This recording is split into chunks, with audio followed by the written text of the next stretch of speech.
At my son's wedding cruise, he raised a glass and thanked his real mother. I had spent $79,000. He never said thank you, not once. I stood there, smiling, while something inside me quietly broke. No one noticed when I walked away, but I wasn't walking out of pain. I was walking into power. The call came on a Wednesday morning, right between my second cup of tea and checking the mail. Jordan's name flashed on my screen. It had been a few weeks since we last spoke, nothing unusual, but something in my chest paused. Not fear, just that quiet flicker a mother learns to recognize when something is coming. He didn't ask how I was. He got straight to it. He said he and Layla were going ahead with their wedding celebration this spring. A European river cruise. 10 days on the Rhine with both families, a ceremony on deck, a private dinner in Strasbourg. Very modern, he said, very intimate. Then came the sentence that still lingers in the back of my ears. We'd love for you to be part of it, Mum. It would mean a lot. I asked softly if they needed help with anything. He hesitated, then said the guest list was already tight, but they hadn't booked final arrangements. The subtext hung there, waiting for me to pick it up and put it in motion. So I said I'd cover the entire cost.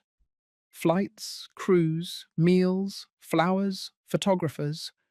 I had some savings left from selling my half of the regional library council, money I'd once planned to hold for retirement comfort. But what use is comfort if no one remembers you were ever part of something worth celebrating? I didn't say that out loud. I just told him I'd take care of it. Jordan thanked me, quick and casual, like someone accepting an Amazon package. Later that week, I got the invoices. $79,420, all counted. I clicked confirm payment and closed my laptop. Then I sat with the silence. That kind of silence doesn't come from being alone. It comes from knowing you said yes before they ever gave you a reason to. Still, I wanted to believe in the moment, in being seen, in being part of something again, as more than the person who sends birthday cards on time. I told myself I was investing in connection, and maybe I was. Maybe that was the mistake. The weeks leading up to the trip were filled with forwarded emails and neutral-toned group chats.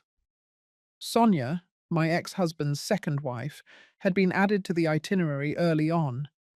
Layla texted me once about a color palette for the clothes. No one asked where I'd be sitting during the ceremony. I assumed it was an oversight. Oversights happen, especially when your presence is more utility than celebration. I packed 3 dresses and a pair of old gold earrings I hadn't worn in over 20 years. The day before departure, I polished my shoes until they looked new, or at least newer than I felt. The morning we left, I stood in line behind Sonia at the check-in counter. She chatted with Layla, laughing about lavender hotels and French bakery tours. I held my ticket and smiled when she looked back and said, "Oh, didn't realize you were right there." I said, "That's all right. I'm used to being just behind." She laughed. I didn't. On the plane, I was seated between a stranger and the window. Sonia sat up front with Jordan and Layla. I stared at the ocean for hours and counted the clouds as if they owed me something. Looking back, I think the moment I offered to pay for the cruise, I thought I was choosing to belong. But deep down, part of me knew. You can't buy your way into someone's heart if they've already replaced you. If this story speaks to something you've felt before, I hope you'll stay with me. Not because it's easy to tell, but because silence has a shape. And sometimes it sounds like a mother waiting to be called by her name. We arrived in Amsterdam on a grey morning, clouds stretched thin like worn linen. The air smelled faintly of rain and exhaust, and the sidewalks shimmered with leftover mist. Jordan was already there with Layla and Sonia. They were standing near the baggage carousel, laughing about something I couldn't hear. Sonia wore a silk scarf the color of bone and held her passport in a leather case monogrammed in gold. She looked polished, practiced, like she had traveled in and out of family roles many times before. Layla greeted me with a brief smile. Jordan gave me a one-armed hug, distracted by something on his phone. The driver they'd hired, someone with a crisp black hat and practiced patience, took Sonia's bags first. I handed over mine quietly. No one noticed I'd brought fewer things. I had packed light on purpose. There's no point carrying too much when you're already arriving heavy. When we boarded the cruise ship later that afternoon, Sonia was escorted to the top deck suite. A steward offered to carry her things and brought her a chilled glass of white wine before she even set foot inside the room. Jordan told her the view from there would be perfect for sunrise. She smiled like she already knew. I was directed to a room on the lower deck, near the rear. When I checked the name on the cabin door, it wasn't even spelled right. I didn't correct anyone. The room had no window, and the air was tinged with something metallic, maybe old pipework or salt left behind. I sat on the edge of the bed, letting the quiet settle around me. Then I took out the itinerary and stared at the schedule. Welcome dinner at 7, formal attire, assigned seating. At dinner, Sonia entered first. She was wearing soft blue, something silk again, and she touched everyone lightly on the arm as she passed by. She moved with the confidence of someone used to being introduced. And she was. The cruise director welcomed her as the mother of the groom. I waited for a correction that never came. Jordan nodded and smiled when her name was said. He didn't glance my way. I adjusted the silverware on my side of the table. The cloth napkin smelled like lavender. The woman next to me, some cousin from Layla's side, leaned over and whispered that Sonia looked stunning. She asked if I was part of the groom's family. I said I was a footnote.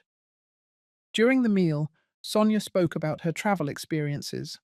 She had been to Bordeaux, to Sicily, to Istanbul. Every story had a detail that sparkled.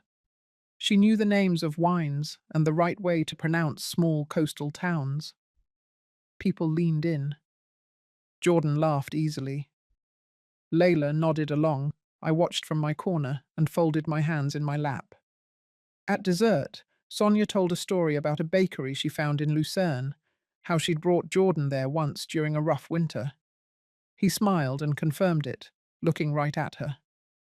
I remembered that winter too.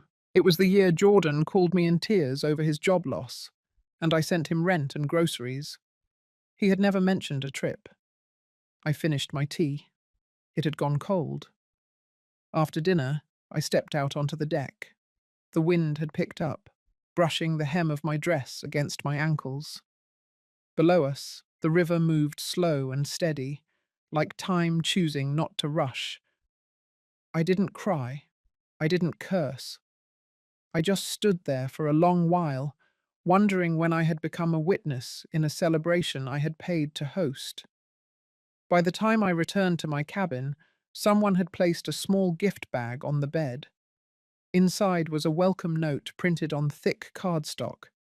It was addressed to Mrs. Sonia Monroe. My room. Her name. I left the bag untouched. I lay back and stared at the ceiling.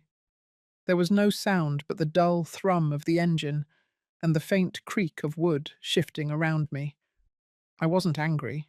Not yet. I was still waiting. Waiting to be remembered, or at the very least, noticed. The next morning, we docked in Strasbourg. The sky was still bruised with sleep when I stepped out of my cabin. The hallway smelled faintly of coffee and lemon polish. I made my way up toward the breakfast area alone. I didn't see anyone from our group, which didn't surprise me. They had late-night wine and late-morning starts. I took my coffee to the rear deck. The river looked different in the daylight.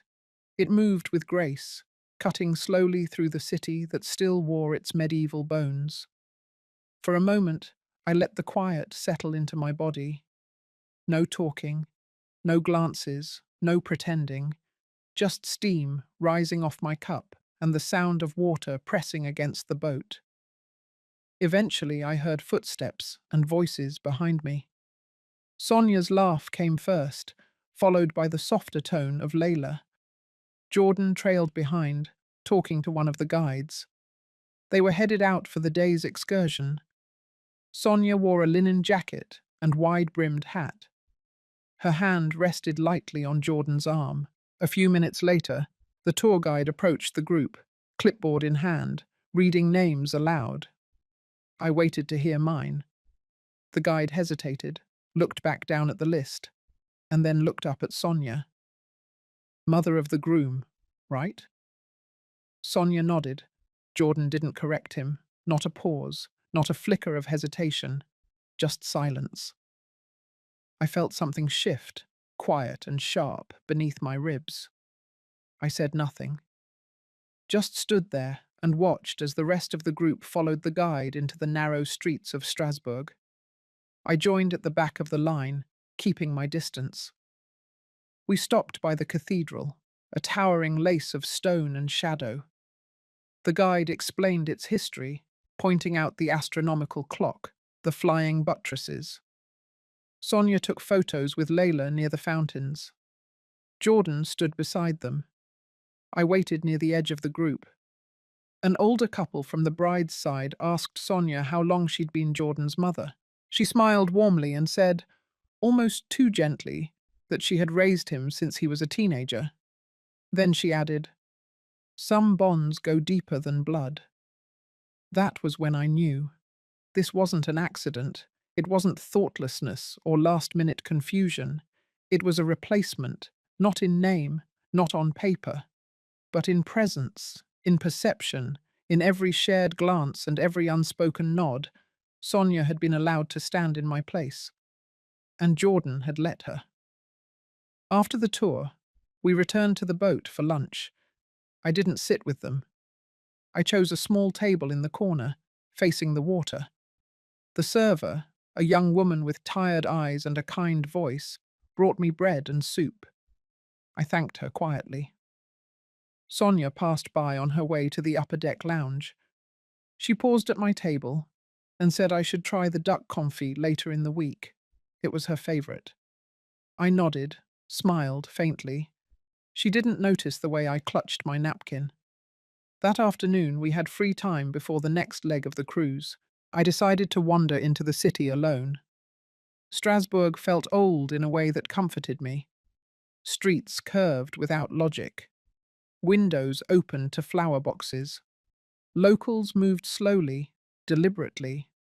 I walked without a destination, just following the cobblestones until I reached a small bookstore tucked behind an alley.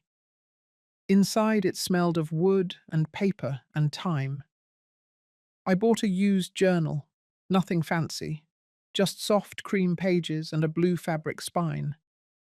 I didn't know what I planned to write in it, but I needed something to hold the thoughts I couldn't speak.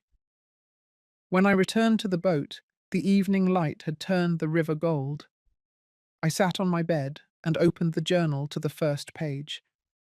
My hand hesitated over the blank space. Then I wrote 6 words. I am not who they see. Dinner that night was more casual. A buffet on the main deck, people laughing over small plates and too much wine. I took mine to the far edge, where I could watch the current and feel the wind. Sonia made her rounds. She had become something of a hostess, joking, pouring drinks, adjusting the tempo of conversation. At one point, Layla came over and said Jordan would be giving a short toast the next evening to thank everyone. I nodded politely. She smiled and left. I stayed out there long after the plates were cleared, long after the music started. I watched the shadows slide over the water. I thought of the times I had been up late with Jordan as a baby, rocking him through his fevers, warming milk on the stove while I was too tired to keep my own eyes open. I wondered if he remembered any of it, or if those memories had quietly been replaced, rewritten with newer ones that fit someone else's version of comfort. Back in my cabin, I opened the journal again. I didn't write more. I just held it, like it might absorb the weight of the silence I had carried all day. That night, I didn't sleep. I stared at the ceiling and listened to the soft rhythm of the ship moving forward. Not fast, but steady, relentless, like forgetting, like letting go. The following day, the ship drifted slowly down the Rhine, passing quiet towns with red rooftops and crooked chimneys. I watched from the top deck, bundled in my shawl, as morning fog slid off the hills. I wasn't looking at the scenery, not really. I was watching her. Sonia moved easily now. She no longer lingered near the edges of the group. She stood front and center beside Jordan, her hand on his back when he spoke, her voice rising just loud enough to offer suggestions before anyone asked. She had become more than familiar. She had become established.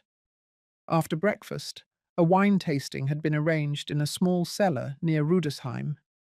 A dozen of us stepped into the cool, candlelit space with its stone walls and long wooden tables.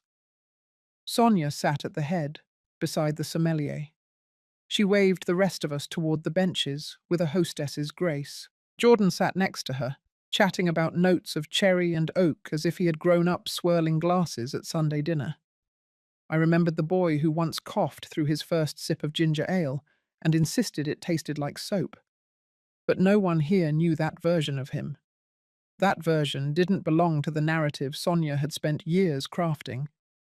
Halfway through the tasting, Layla passed her phone to Sonia to show her a picture from the engagement dinner. Sonia beamed and told her it was her favorite evening. I had been there too, seated 2 chairs down, quietly refilling water glasses when the waiter forgot. Not one photo had included me. Later that afternoon, I stepped into the ship's library to be alone. It was a small room, quiet and mostly unused. Shelves lined with books in multiple languages, a few magazines, some crossword puzzles half finished. I sat near the window with my journal in my lap and wrote 2 short lines. She doesn't have my history, but she has my place. I stayed there until the sun began to dip low, casting gold streaks across the river. When I returned to my cabin, a printed agenda had been slipped under my door. It was for the following evening. Jordan's toast. The note read, "Formal cocktail attire, rooftop lounge, reserved seating." Dinner that evening was hosted at a vineyard just outside the next port. A van took us through winding roads as Sonia chatted with the driver, asking about local varietals and how late the vines were harvested. She knew the right questions, or at least the ones that made her appear fluent in belonging. At the vineyard, we were greeted with glasses of Riesling and a tour of the grounds. Jordan walked beside Sonia, Layla just behind. I remained with the back half of the group.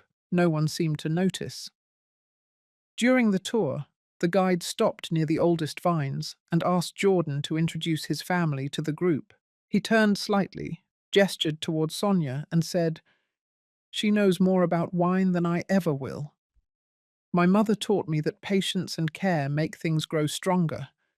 It wasn't clear who he meant, but the way Sonia smiled, the way she rested her hand on his arm again, told everyone exactly what they were supposed to believe. That night on the return trip, I sat by the window in the shuttle.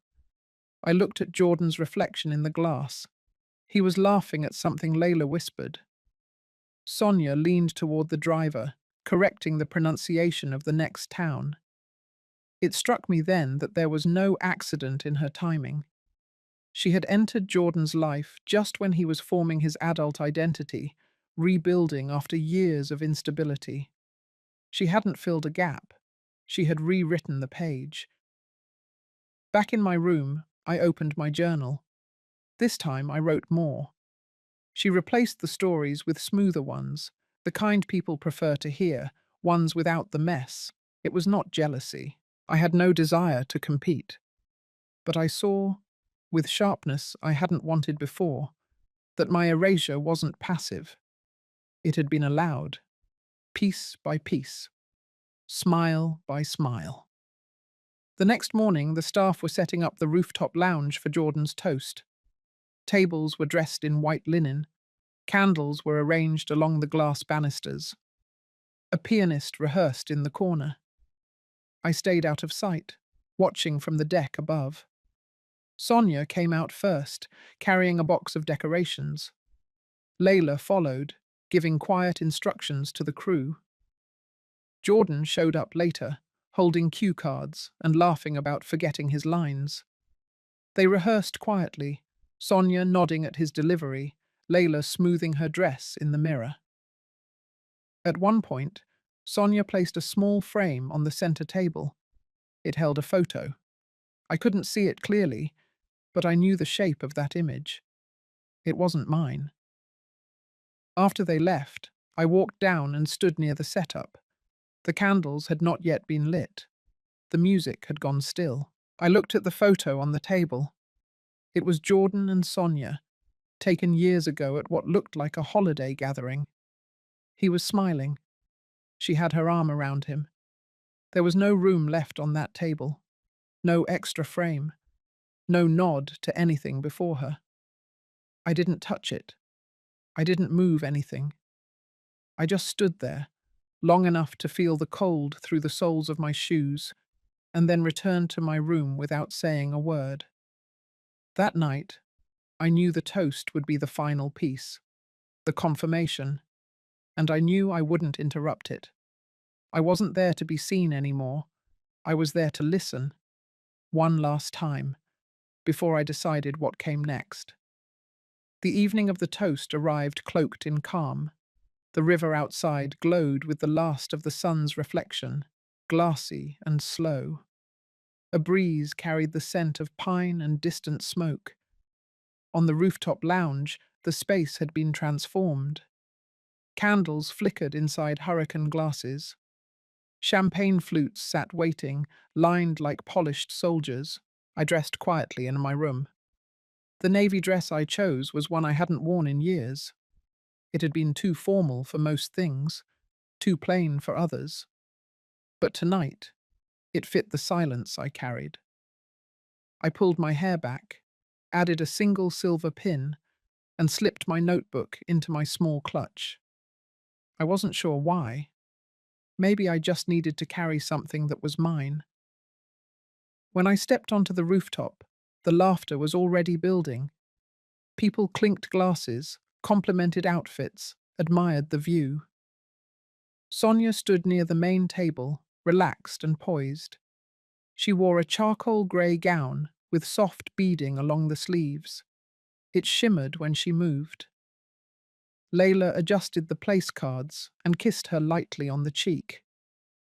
Jordan stood beside them, flipping his cue cards nervously, pretending not to. He looked grown in a way I hadn't fully seen before. His shoulders straighter, his voice lower, but I didn't see myself in him anymore. That line had blurred too far back. I made my way to the edge of the gathering and sat near the back. My seat wasn't labelled, no card, no sign, but I knew better than to ask. The pianist began a gentle tune. Then Layla gave a small nod, and Jordan stepped forward. He cleared his throat, smiled at the crowd, then began. He spoke of love, of patience, of choosing family over blood. He thanked the guests for traveling, for supporting their journey, and then he paused, lifted his glass, and turned toward Sonia. He said, "Life doesn't always give you the mother you're born to. Sometimes it gives you the one you need." Everyone clapped. Layla wiped a tear. Sonia pressed her hand to her chest. Jordan leaned down and kissed her temple. I didn't move. My hands rested in my lap, folded calmly. But inside, something quiet and ancient cracked open. It wasn't rage, it was deeper than that. A kind of sorrow that doesn't beg to be fixed, just to be acknowledged. The pianist shifted to a brighter melody. People returned to their drinks. Servers appeared with trays of appetizers. Conversations resumed as if nothing irreversible had just happened. I stepped away without sound, down one flight of stairs, then another, until I reached the lowest deck. There was no one there, just the soft thrum of the engine and the steady breath of the river brushing past. I sat at the far end, under a small light, and opened my notebook. I wrote it down. Every word. Not out of spite, but because words are the only things left when a voice no longer matters. I stayed there for over an hour. I don't remember the cold or the time passing.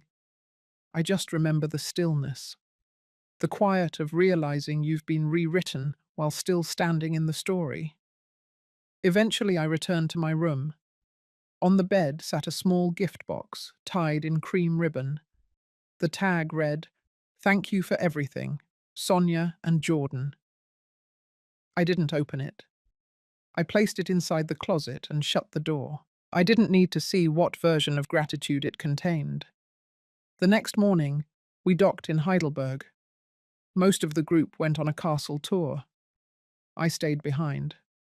My feet ached, but that wasn't why. I needed the distance, the pause. I wandered alone through the riverside promenade, stopping at a bench near a cafe. The air smelled of roasted beans and fallen leaves. I pulled out my notebook. I reread what I had written the night before. The words didn't sting. They steadied me. She was not the villain, but she took what was offered, and no one stopped her. Later that afternoon, back on the ship, Sonia passed me near the stairwell. She smiled and said it had been such a magical evening. Then she added, "I hope you know how proud Jordan is of the life he's built." She said it gently, as if to comfort, as if I hadn't been part of building it. I simply nodded.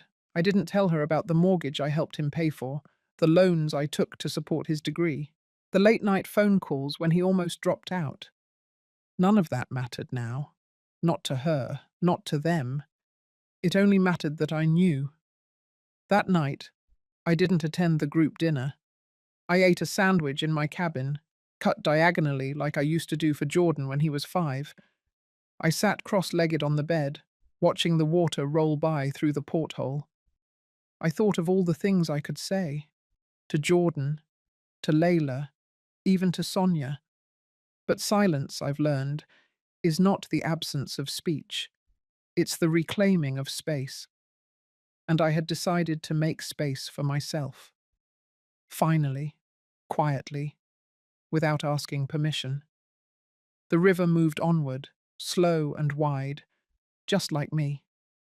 The day after the toast, the ship docked in Koblenz. The sky was thick with clouds, and a soft drizzle clung to the windows like a second skin. I skipped the scheduled walking tour. I didn't want to spend another morning pretending I was part of the group, pretending the space I once occupied hadn't been handed to someone else without a second thought. Instead, I walked along the empty deck, each step echoing faintly in the grey silence. The crew was busy with preparations for that evening's dinner event in the lounge, something themed and festive. I didn't plan to attend. When I reached the far end of the ship, I sat down near the railing. Below, the water moved quietly, unaware of what it carried. I watched the surface ripple and break against the hull, and I began to feel something unfamiliar. Not anger, not sadness. Something else. The beginning of distance. For the first time in days, I stopped thinking about Sonia. I stopped replaying Jordan's toast in my head, stopped scanning each moment for signs of recognition or regret. They had made their choice. What I did next would be mine. I took out my notebook and began to write. I wrote about the early years, about making eggs and toast while balancing a screaming baby on my hip, about working overtime shifts and still making it to every parent-teacher meeting. about sewing Jordan's Halloween costumes from scratch when money was tight. I wrote about birthdays he barely remembered and nights when his fever wouldn't break, and I held his hand until morning. I wasn't writing to prove anything. I was writing to remind myself that I was there, that I had lived those years, that I had mattered. When I returned to my cabin, a folded note had been slid under my door. It was from the cruise director, inviting me to a special luncheon the next day for select guests. I knew it had come from Sonia. The phrasing was too curated, too smooth. She must have noticed my absence and wanted to keep things tidy. I declined. Instead, I took the time to arrange something else, something of my own. That evening, while most of the passengers were gathered in the lounge wearing feathered headbands and sipping cocktails, I went ashore alone. I visited a nearby cafe that overlooked the river. The place was warm, dimly lit, and nearly empty. I ordered soup and sat by the window, watching the lights flicker on the water. I thought about how easily history could be rewritten, not by force, but by repetition, by offering the same story over and over until it became the one people chose to believe. But I also thought about how some truths don't need to be shouted. Some truths just need to be remembered. And I was remembering everything. The next morning, I booked a short private excursion to a small vineyard outside town. It wasn't part of the cruise itinerary. I didn't invite anyone. It was just me, the driver, and a view of neat rows of vines slipping down the hillside. At the top of the hill, I stood alone and looked out over the land. The sun had broken through the clouds, casting light across the valley like someone pulling back a curtain. It was quiet there, beautiful in a way that didn't ask for applause. I pulled out my notebook again and wrote 4 words. This part is mine. I stayed until the wind picked up and the shadows began to stretch. Then I walked back down, slower than usual, letting each step sink into the ground. There was no one waiting, no one calling my name. But for the first time since this trip began, I felt like I was exactly where I belonged. By the time we reached Cologne, the sky had cleared into a deep, windless blue. The ship was scheduled to dock until the next morning, and most of the passengers looked forward to a free evening in the city. I stayed on board for most of the day, letting the others wander through cathedrals and cafes, take pictures in front of old stone towers. I needed the quiet more than I needed the view. In the late afternoon, I found myself walking the upper deck again. The air was cool but not sharp, the kind of cold that wakes you up gently. I passed Sonia near the outdoor bar. She was laughing with 2 other women, her scarf tied neatly at her neck, holding a glass of champagne like she had always belonged in this circle. She didn't notice me. Or if she did, she gave no sign of it. That night, the ship hosted a masquerade party in the ballroom. I hadn't planned to attend, but something about the idea of masks, of everyone pretending to be something else, pulled at me. I put on a simple black dress and walked down just as the music started. The room sparkled with candlelight. Gold and silver masks, velvet gowns, tuxedos. There was music and clapping, plates of cheese and fruit, voices lifted high with wine. No one noticed me at first. That was fine. I wasn't there to be seen. I was there to see. And I did. I saw Sonia glide from group to group, offering compliments like little silk envelopes. I saw Layla dancing with her hands in the air, carefree and unburdened. And I saw Jordan. He stood at the edge of the room, watching Sonia speak with a couple from Florida. His face looked proud, too proud, like a man who believed his version of the story had been sealed and bound. He spotted me a moment later. He smiled quickly, the kind of smile people give when they're unsure if they've been caught in something or just surprised. He walked over, glass in hand. He said he hadn't seen me at lunch. He asked if I was enjoying the trip. I nodded. He told me the next stop was Amsterdam, and Layla had found a rooftop brunch place she wanted to try. Then he mentioned that Sonia was planning something special for their anniversary in a few months. A surprise cruise, just the two of them. I asked if he was happy. He paused. Not long, just enough to notice. Then he said, "Of course, life is finally stable." I didn't say anything. I just looked at him. Not the boy I raised, but the man who no longer remembered the weight of everything I once carried. Or maybe he remembered, but it no longer mattered to him. He excused himself to join the others. I watched him go. There was no bitterness in my chest, only space. A wide, echoing space that used to be filled with expectation. I left the ballroom early. I walked along the outer deck and stopped near the stern. The wind picked up just enough to pull at my coat. I closed my eyes and breathed in the night. Back in my cabin, I opened the drawer beside the bed. I took out the envelope I'd been keeping since the second day of the trip. The one Jordan had handed me quickly and never mentioned again. Inside was the reimbursement request for the wedding planning expenses, hotel blocks, flower arrangements, Sonia's dress alteration, the cruise, all marked as paid by me. No note of thanks, no receipt, just a formality, a silent expectation that I would give, as I always had. I set it aside. I opened my journal. Tonight, I wrote more than I had in days. I wrote about watching someone forget you while still holding pieces of what you gave them. I wrote about seeing your place taken, not with force, but with applause. I wrote about the quiet ache of realizing that love, when taken for granted long enough, turns invisible. But I also wrote this: there is still time to choose what kind of ending I will accept.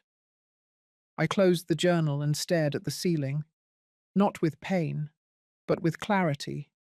The cruise was nearing its end, 2 more days, and I had been silent long enough. I would not raise my voice, I would not disrupt the calm surface they all clung to, but I would act, quietly, precisely. And when I did, the story they had written would no longer be the only one that remained. The morning we arrived in Amsterdam, the ship eased into port beneath a slate-coloured sky. I stood at the upper deck railing before sunrise, watching as the city slowly took shape. Bridges arched over calm water. Narrow houses leaned against one another like old friends sharing secrets. The air felt heavy, almost ceremonial. I knew this was the final stop, and I was ready. After breakfast, the group split up for free exploration. Sonia gathered a few couples for a private canal tour. Layla went shopping for last-minute souvenirs. Jordan stayed behind, making calls for work. I walked alone through the Jordan district, letting my steps guide me. I passed flower stalls, bakeries still warm with morning bread, small cafes with foggy windows and quiet jazz playing inside. No one knew who I was, and it was a relief. I stopped at a second-hand bookstore tucked behind a bike shop. The window displayed a single novel in English. Inside, the floor creaked and the air smelled of dust and paper.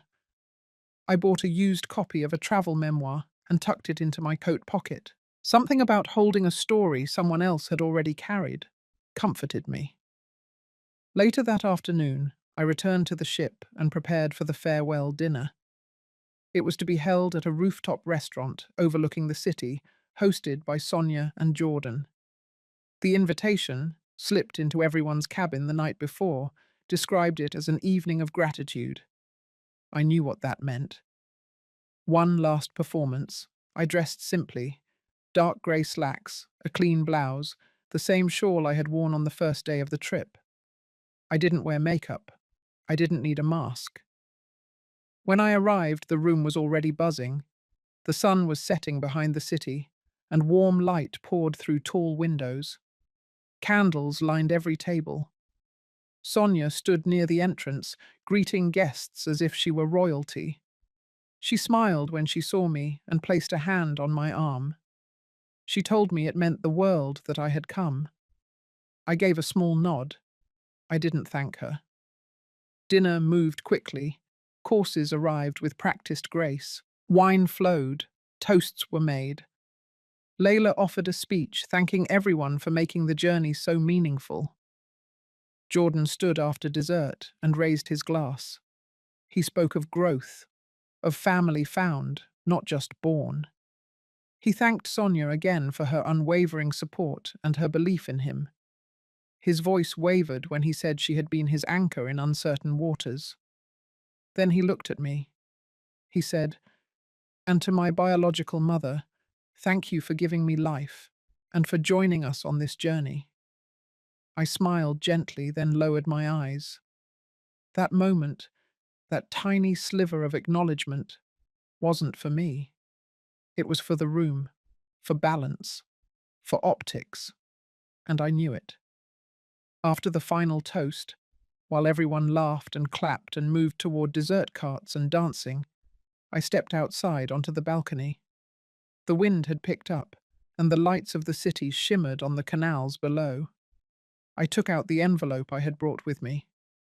Inside were copies of bank statements, receipts, a spreadsheet I had compiled quietly over the last few months. It detailed every dollar I had contributed. To the wedding, to the cruise, to Jordan's early years of adulthood. Years Sonia had never touched, but now stood upon. I had sent a copy to my lawyer earlier that morning, not out of spite, but to begin something of my own, the creation of a fund, a personal legacy. That fund would be directed towards single mothers over 50 who had raised their children alone and were now, like me, learning to stand in new spaces. It would carry my name, not as a declaration, but as a reminder. That presence has weight, even when people forget. I looked at the city once more, then walked back inside. Sonia caught my eye and gestured toward the dance floor. I waved gently, then slipped past her without a word. I didn't need the last waltz. Back on the ship, I changed into my nightclothes and sat by the window. The boat would remain docked until morning. I watched as lights blinked on in nearby buildings, stories unfolding behind curtain signs, laughter rising from the sidewalks below. I opened my journal. I wrote one sentence. I do not disappear. It was not defiant. It was not a plea. It was truth. I closed the book, turned off the light, and rested my hand on my chest. I had not been chosen for the spotlight. I had not been thanked properly, but I had remembered who I was, and that was more than enough. The morning of departure came quietly. No announcements, no farewells, just the usual hum of suitcases being wheeled down narrow corridors and cabin doors closing for the last time. The ship felt hollowed out, like something had already left it. I dressed early, packed slowly, and stood at the railing one last time, watching Amsterdam soften into the pale light of morning. Jordan had arranged a group shuttle to the airport. Sonia had coordinated the times, the seats, even printed out little itineraries. My name wasn't on the list. I had made other plans, quietly, on purpose. As passengers gathered in the lobby with their luggage, laughing and exchanging numbers, Sonia moved among them like a hostess wrapping up a weekend at her estate. Layla waved at me as she passed, her arms full of gifts and travel pillows. Jordan came toward me last, his carry-on in one hand, his phone in the other. He asked if I needed help getting to the airport. I said no. He said he hoped I had enjoyed myself. I nodded. Then he hesitated. He looked around, then said he knew this trip had probably brought up some complicated feelings. He said he appreciated me being graceful through it all. And then he added that he hoped in time I would understand that things just change. I looked at him, not as a mother, not as someone longing for connection, but as a woman who finally saw him clearly. I told him I already understood. He looked uncertain for the first time in days. He didn't know what to do with my calm. He had expected a closing scene. I offered none. After they left, I returned to my cabin. My flight was later in the day. I had arranged for a driver to take me somewhere else first. A detour. A choice. 2 hours later, I was seated at a quiet cafe outside the city centre, looking over the final documents with my lawyer. He had flown in from Boston and met me there, per my request. We reviewed the final terms of the fund. The language was exact. The allocation percentages were set. The beneficiaries were clearly defined. This wasn't just paperwork. This was closure on my terms. The trust, which I had named after my mother's maiden name, would become active in 30 days. It would begin with a modest amount, but there were clauses for future expansion. Annual contributions, a vision statement, scholarships for older women returning to school, microloans for women starting late-life businesses, wellness, grants for mothers over 60 who had spent decades caring for others with little care left for themselves. I signed my name on the last page and placed the pen down slowly. My lawyer looked at me and said it was one of the most specific and intentional plans he had seen in years. I smiled and said I had time to think. We finished the meeting over coffee. Then I walked alone through a quiet park nearby. I watched a young girl feed pigeon with her grandmother. The older woman's hands were steady, careful. I wondered what kind of life she had lived, if she had also been erased in some room, and if she too had found a way back to herself. Later that afternoon, I boarded my flight home. On the plane, I sat by the window and thought about what I would take with me. Not the memories of the toast, not the echo of Jordan's half-formed apology, not Sonia's glittering presence or Layla's shallow warmth. I would take the quiet night in Koblenz when I finally exhaled. I would take the moment in the vineyard when the wind brushed my hair, and I realized I still belonged to myself. I would take the words I had written in my journal, proof that I had been here, that I had seen everything, that I had chosen to remember. And I would take the knowledge that the most meaningful legacy I could leave wasn't a wedding paid for or a cruise funded in silence. It was this, a future that remembered women like me. As the plane lifted above the city, I closed my eyes. I didn't replay the trip. I didn't rehearse conversations that never happened. I just breathed. I arrived back home to a quiet house and a stack of mail on the kitchen counter. I unpacked slowly, washed a load of clothes, made tea. That night, I sat on the couch with my feet tucked under a blanket and opened my journal. I turned to a blank page, and I wrote, I thought this was the end of something, but it was the beginning. Then I closed the book and watched the wind bend the branches outside. I was no longer part of someone else's celebration. I was writing my own. A week after I returned home, a package arrived at my door. There was no return address, just my name, written neatly across the front in a hand I hadn't seen in years. I opened it slowly. Inside was a framed photo from the cruise, a group shot taken at the farewell dinner, everyone smiling, glasses raised. Sonia centered in the front, Jordan off to her side. I stood in the back corner, barely visible. There was a note tucked behind the frame, from Jordan. He wrote that he hoped I would display the photo as a keepsake from our special family journey. He thanked me again for everything I had done and said he hoped we could talk soon. He ended with a line that settled in my chest like cold metal. Time moves forward, Mum. Let's not stay stuck in the past. I set the frame on the table, face down. That same afternoon, I finalized my request with the family attorney. It wasn't revenge, it wasn't dramatic. I simply instructed him to make the necessary updates to my estate. The trust I had created in Amsterdam would be separated from any joint family holdings. All previous verbal understandings were to be voided. From now on, only what was written mattered. That night, I sat by the fire, sipping tea as wind scratched lightly at the windows.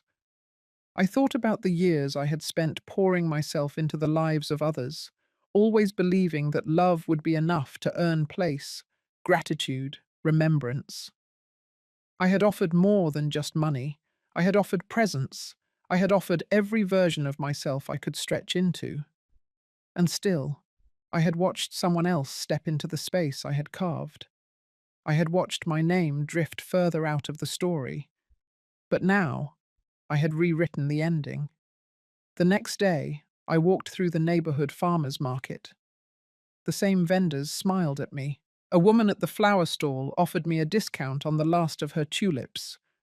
I bought a bundle and carried it home in a brown paper wrap. I filled a vase and placed them on my writing desk beside my journal. I spent the afternoon writing out the next phase of the fund. Not just the financials, but the outreach. How I would share it.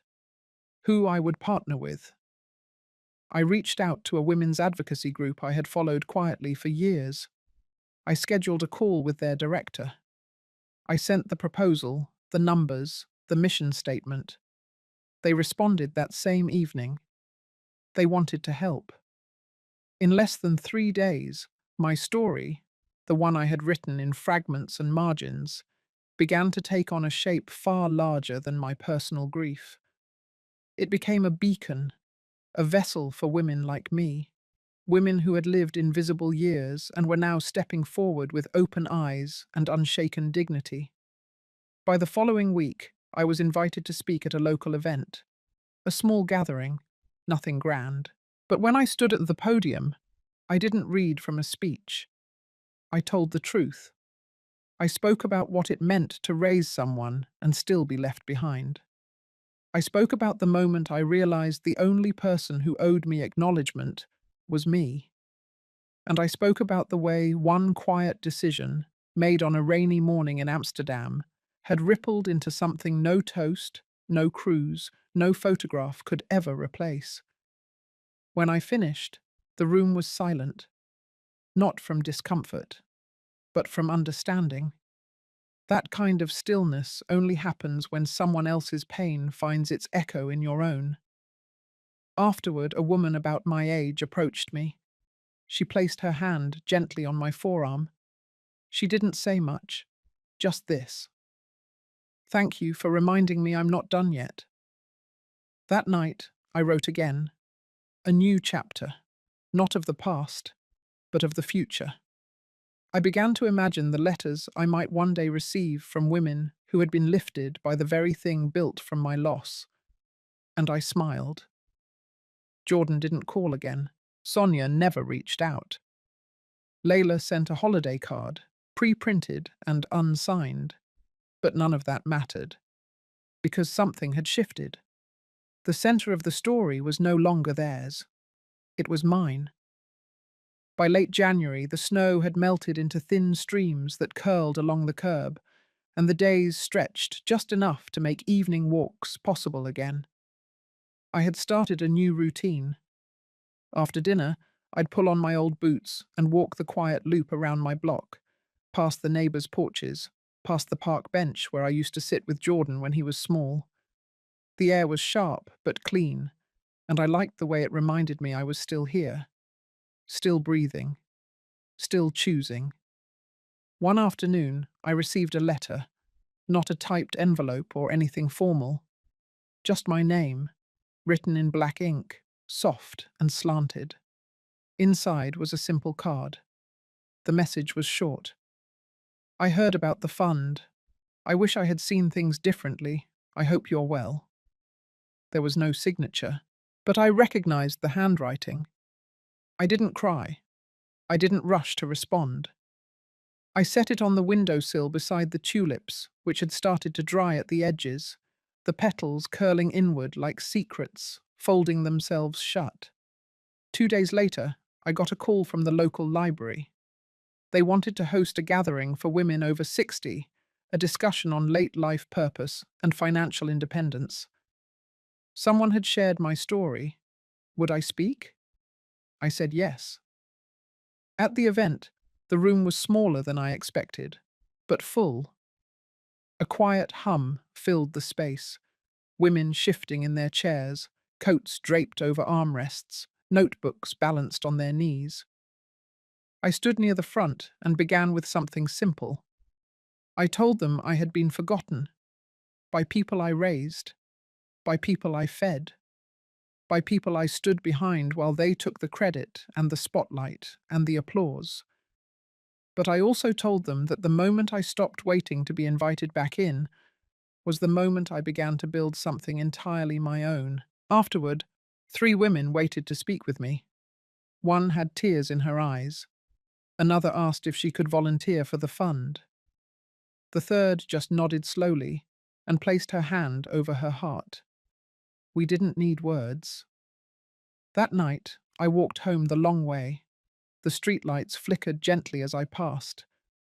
I thought about legacy, not the kind tied to property or names in stone, but the quieter kind, the kind built in rooms like that, in words shared between women who thought they were invisible, who now knew they weren't.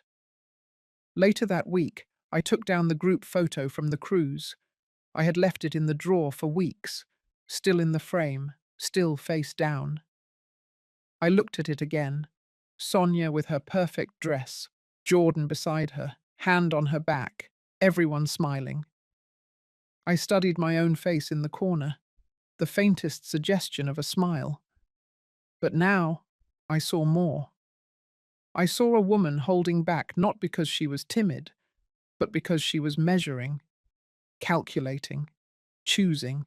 I removed the photo from the frame and replaced it with something else. A letter I had written to myself the day I returned from Amsterdam. It began with one line, "You do not vanish." I placed it back on the shelf, now face up. In the months that followed, the fund continued to grow.